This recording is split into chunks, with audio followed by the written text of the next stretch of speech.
Can you tell me your name, please? My name is Lauren Howland.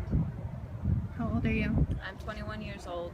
Where do you come from? I'm from the Hickory Apache Nation in Dulce, New Mexico. Can you tell me what happened today?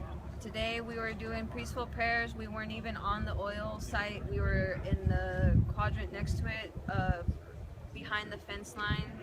We went and started praying with our tobacco.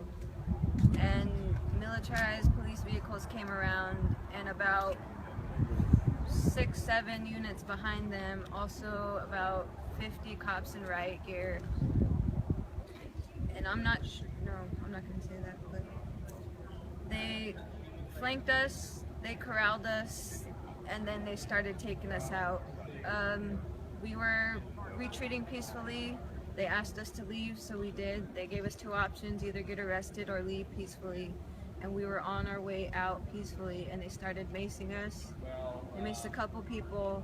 They started pushing us with their batons very aggressively, even though there was kids and pregnant women there.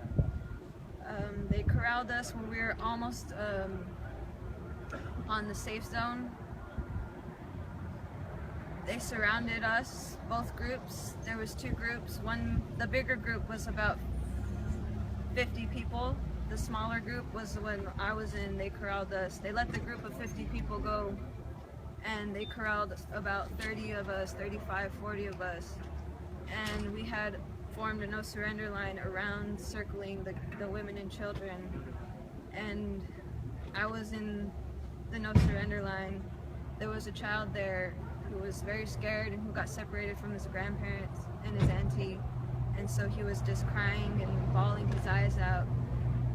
So I'm part of the youth council, so me and another youth council member, Leah and Danny Grassrope, we all comforted the child, and we're trying to tell the officers to let that child go.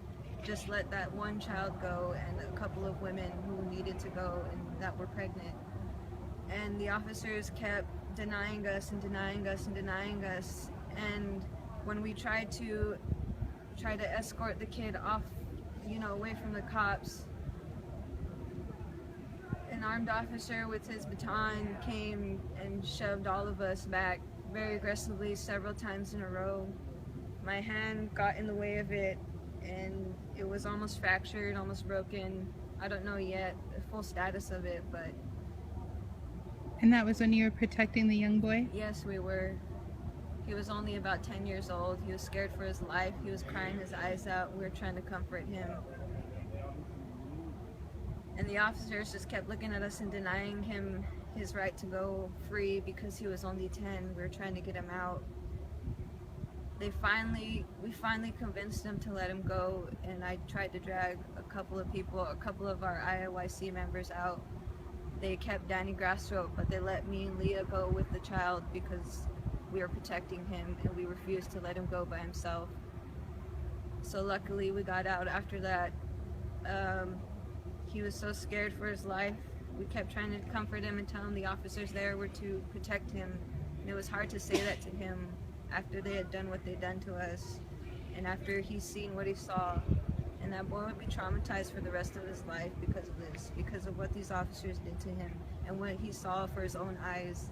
You ask that little boy, you find him around camp, you ask him what happened, and he will run for his life. He will be so scared because of this. I'm scared because of this. That was a very violent happening. We were just peaceful, we were unarmed, we had our tobacco in our hands, we were praying, and they rounded us up like sheep and took us out one by one. And I don't know how to feel about it right now. I'm going to pray for them. I'm going to pray for their families and continue to do what we do. Because my hand was hurt because of that little boy.